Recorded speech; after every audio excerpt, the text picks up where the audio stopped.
하나님 말씀은 출애굽기 20장 1절부터 17절 말씀입니다. 1절, 2절, 2절을 합독하고 출애굽기 20장 1절부터 17절 말씀을 보도록 하겠습니다. 그러면 출애굽기 20장 1절, 2절, 2절 말씀을 합독하도록 하겠습니다.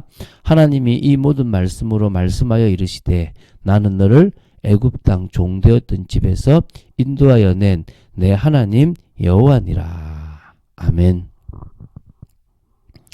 자, 오늘 보게 될 출애굽기 20장 1절부터 17절은 아주 유명한 십계명에 대한 내용입니다. 이 십계명과 함무라비 법전까지도 막 비교하고 막 이러고 있는데, 우리는 그 함무라비 법전과 비교되지 않는 이 십계명에 대한, 어찌 보면 하나님께서 아담에게서부터 그 우리 영혼 속에 하나님에 대한 두려움과 더불어 심어 놓으셨던 그런 말씀을 구체화시켰던 것이 저는 이 십계명이라고 생각합니다. 우리는 그렇게 믿으시면 됩니다.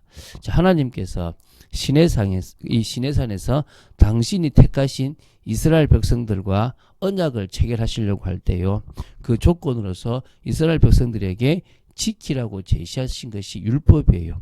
근데 그 율법 가운데서 핵심이 되는 것이 바로 이 십계명이라고 보시면 됩니다. 그러니까 십계명을 풀어놓은 게 이제 종교법과 유대법입니다. 그 종교법과 도덕법, 다시 말하면 민사법인데요.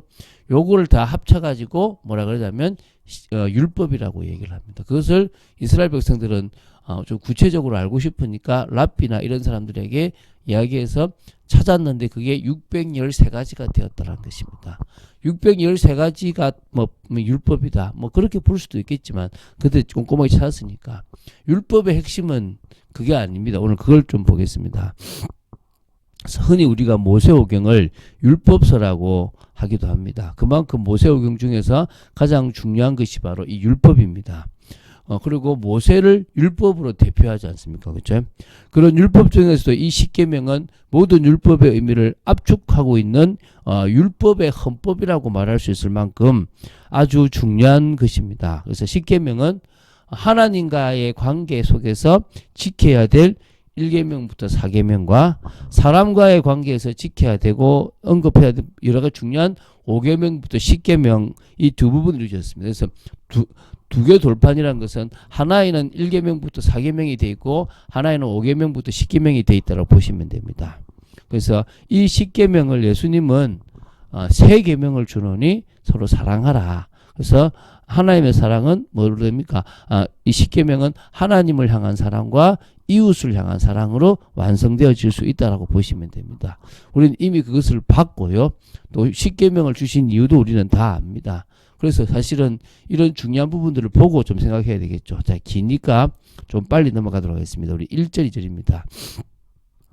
이제 이스라엘 백성을 당신의 백성으로 택하시는 중에 중요한 말씀들을 시작하십니다. 모세와 함께 시작하고 계신데요.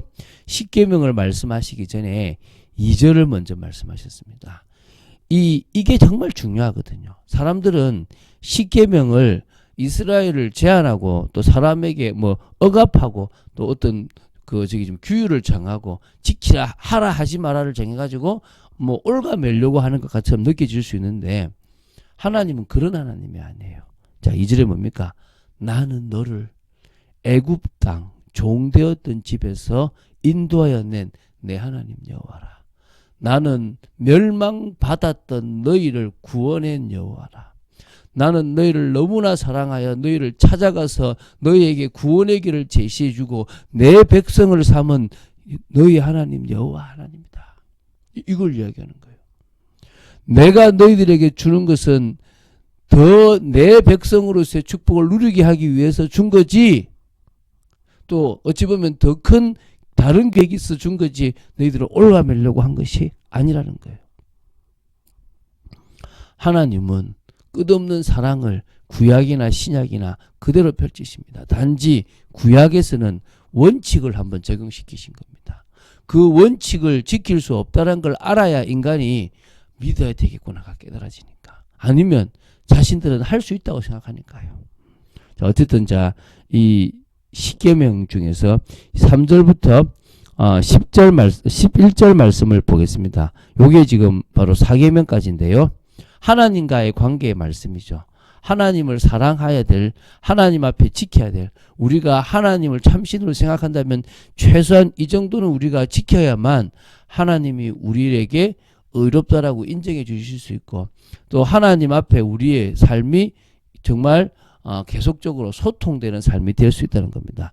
1계명이 뭡니까? 하나님 외에 다른 신은 없으니까 뭐 우상인 다른 신들을, 또 귀신의 역사가 있는 그 다른 신들을 너의 마음에 두지 마라. 네 마음의 중심에는 누구를 둬라? 하나님을 둬라. 그 마음의 중심에 썩어져 버릴 것들이나 너 자신을 두지 마라. 그게 결국은 죄다. 그게 결국은 악이다. 여러분들은 뭐요? 하나님의 자리에 하나님을 두시기 바랍니다. 우리를 만드시고 우리를 다스리시는 창조주 하나님을 두시기 바랍니다. 2계명입니다. 자, 눈에 보이지 않는 분이 하나님이신데 그 눈에 보이지 않는 하나님을 눈에 보이는 어떤 이 우상과 대체하지 말라는 것입니다. 하나님은 만물의 창조주이신데 사람들은 하나님의 그 영광을 하나님이 만드신 피조물로 바꿔버리는 거예요. 위로는 하늘에 있는 것이나 아래로는 땅에 있는 것이나 땅 아래 물속에 있는 것에 어떤 형상도 만들지도 말고, 그건 하나님이 아니니까 절하지도 말고 섬기지도 말라는 거예요. 그것에 마음이 뺏기면 안 되는 거예요. 그래서 하나님은 질투라는 단어를 얘기하셨어요. 여러분, 질투라는 단어가 나쁜 게 아니에요. 질투 때문에 행하는 결과가 나쁜 거지. 무슨 말이냐면 아내가 저 남자가 나만 사랑하기를 바라고 또 나 역시 남편을 사랑하는 거는 당연한 거예요. 남편이 다른 여자에 관심이 가는데 아무 생각이 없다. 사랑이 없는 거예요. 그렇잖아요. 그런데 이 여자가 그것 때문에 막 남편을 덜덜 볶는다든지 막 악한 짓을 한다든지 막 살인을 한다. 그것은 그 질투 때문에 나빠지는 거예요. 쉽게 말하면요. 온유라는 단어는 부드럽다가 아니에요. 사람들은 자꾸 온유를 부드럽다고 생각되는데 유순하다고 생각되는데 그게 아니고 온유는 길들여지다는 거예요. 길들여지니까 부드러워지는 거예요. 길들여지니까 뭐요? 유순해지는 거예요. 저 사람을 정말 사랑하고 저 사람의 사랑을 나와 같이 우리가 받기를 원하시니까 뭐가 되죠? 인간은 그렇게 원하니까 그 사랑이 안 되니까 자꾸 악을 행하게 되는 게 문제죠. 하나님은 그냥 공의로 행하시는 거예요. 그래서 질투하시는 하나님이란 것은 인간을 향한 그 사랑을 철저히 가지시고 그 인간을 당신과 사랑하도록 만드셨기 때문에 그 사랑을 다른 신들에게 빼앗기고 다른 우상에게 빼앗기고 싶지 않으시다는 거예요. 빼앗겼었을 때는 결국 공의로 행하시기 때문에 결국은 3, 4대까지 그 죄를 갚으실 수밖에 없습니다. 근데 반대로 정말 하나님을 사랑하고 말씀을 지키면 1000대까지 복을 주시겠다는 거예요. 자, 좀 기니까 빨리 갑시다. 3계명입니다. 여호와 이름을 망령되이 부르지 말라는 것입니다. 한마디로요, 순결하지 못한 악의적인 의도나 또는 거짓을 위장하기 위한 허탄하고 아무 가치 없이 하나님의 이름을 사용하는 것을 금하는 거예요. 어떤 의미에서는요, 말은 세계보고만 말은 주님을 위하는데 그 속에 자신을 위하고 있으면 망령되이를 걷는 거예요. 그거 모르겠습니까? 하나님도 아시고 마귀도 알고요. 주위 사람들도 나중에 알게 돼요. 그렇게 하지 말라는 겁니다. 하나님의 이름은 오직 찬양과 경배와 감사와 존귀와 영광의 대상이요. 동시에 우리 인생들의 유일한 소망이요, 기쁨이요, 위로라는 것을 기억하라는 것입니다. 그게 아닌 다른 것으로 그의 이름을 쓰거나 활용하지 말라는 겁니다. 말은 그렇게 하면서 결국 그것을 죄 없다라고 하지 않겠다는 거예요. 4계명은요, 안식일에 대한 계명입니다. 인간을 사랑하셔서 인간에게 은혜를 주시고 복을 주시고 인간에게 하나님의 사랑을 알게 하시기 위해서 하나님이 6일 동안은 힘써 일하지만 7일째는 아무것도 하지 말고 하나님을 바라보라는 거예요. 근데 아무것도 안 하고 하나님을 안 바라보면 그것도 잘못이겠죠. 하나님도 6일 동안 일하셨고 7일 마지막 날에 안식하셨거든요. 하나님은 쉼이 필요 없으십니다. 그런데 왜 쉬셨습니까? 인간에게 은혜를 주시기 위한 거예요. 그 날을 특별한 날로 구분해. 지금은 모든 날이 다 특별해요. 근데 그때만 해도 특별한 날, 특별한 달, 특별한 절기, 특별한 해가 있었다는 거예요. 자, 이제 두 번째입니다. 두 번째는 자, 이제 뭐냐면 12절부터 17절까지입니다. 이거는 사람과의 관계입니다. 이제 사람과의 관계에서 중요한 겁니다. 핵심을 말하게 할게요. 너를 낳아준 부모에 대한 공경은 너무나 중요한 것이다. 또 다른 사람들에 대한 생명의 가치도 중요하다. 그러니까 뭡니까? 부모를 공경하고 살인하지 말라 그러죠. 그리고 뭡니까? 다른 사람도 중요하기 때문에 뭡니까? 한마디로 어떤 겁니까? 성적인 것에 대해서 주의해라.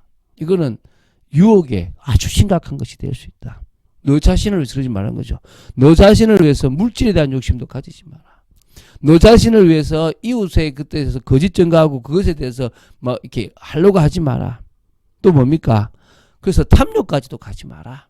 이 모든 것들 너 자신을 위해서 상대방을 힘들게 하지 말라 이거야 한마디로. 그러니까 뭡니까? 이런 계명들이 다 남들을 그래서 주님은 네 이웃을 네 몸과 같이 사랑해라. 너를 사랑하는 것 이상 사랑해라 이 말입니다.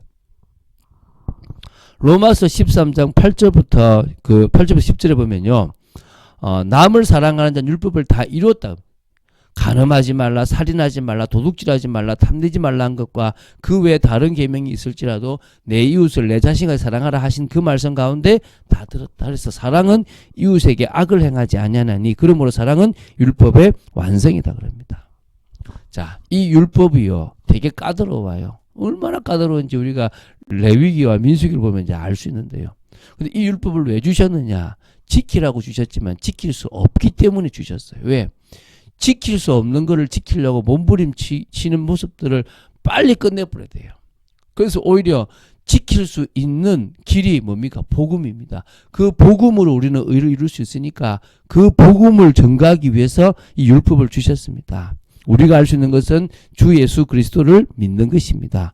오늘 그 믿음으로 승리하는, 그래서 올바른 믿음으로 가지는 게 바로 이 율법을 통해서도 우리의 믿음이 어떤 믿음이 돼야 되고 그 믿음의 결과에 대한 것도 부활에 대한 소망임을 기억하고 응답받는 여러분 되시기를 주 예수 그리스도님 축원드립니다. 주는 그리스도시요 살아계신 하나님의 아들이심을 고백합니다. 말씀 따라가는 축복 속에 있기를 간절히 소원하며 믿음으로 나아가는 축복 속에 있기를 간절히 소원합니다. 흔들리지 아니하는 저희들 되도록 지켜주시고 아버지 하나님의 뜻과 통하는 귀한 저희들 되도록 지켜주실 줄 믿습니다. 끝까지 믿음의 인생을 살아가기 원하며 끝까지 말씀 붙잡고 살아가는 복된 인생 되어지기를 간절히 소원합니다. 온전히 주님을 바라보고 주님의 뜻과 통하는 귀한 인생 되기를 간절히 소원합니다. 주장하여 주시옵소서. 주 예수 그리스도 이름으로 기도드립니다. 아멘.